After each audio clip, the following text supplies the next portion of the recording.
विवेकानंद की प्रेरक कहानी लक्ष्य पर ध्यान।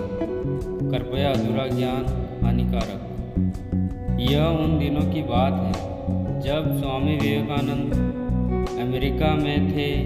एक दिन वो सैर के लिए निकले और घूमते घूमते एक पुल के पास पहुँचे।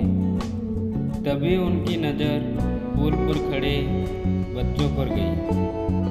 सभी बच्चे बंदूक से पुल के नीचे बहती बड़ी सी नदी में तैर रहे अंडे के छिलकों पर निशाना लगाने की लगातार कोशिश कर रहे थे।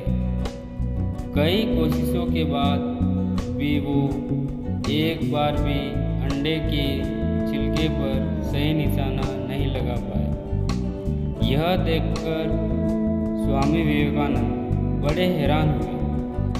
उनके मन में हुआ कि मुझे भी एक बार कोशिश करनी चाहिए। उन्होंने बच्चों से बंदूक मांगी और खुद निशाना लगाने लगे।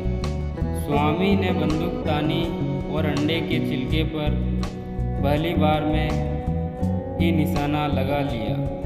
पहला निशाना सही लगने के बाद उन्होंने एक के बाद एक कई सारे अंडे के छिलकों पर सही निशाना लगाया।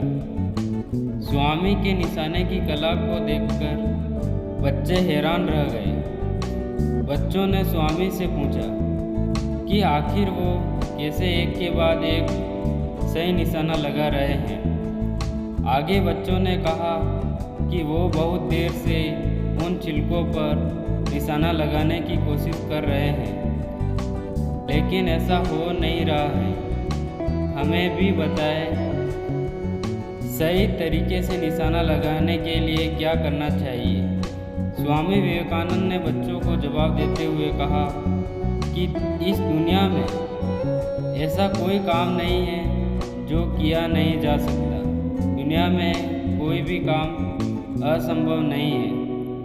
बस अपना सारा ध्यान उस काम के तरफ लगाओ जिसे तुम्हें करना है या जिसे तुम कर रहे हो।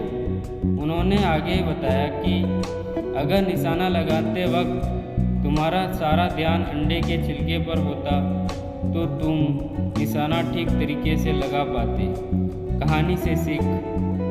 लक्ष्य को पूरा करने की चाहत रखने वाले को हमेशा पूरा ध्यान उस लक्ष्य पर ही रखना चाहिए। ऐसा करने से लक्ष्य चूकता नहीं है।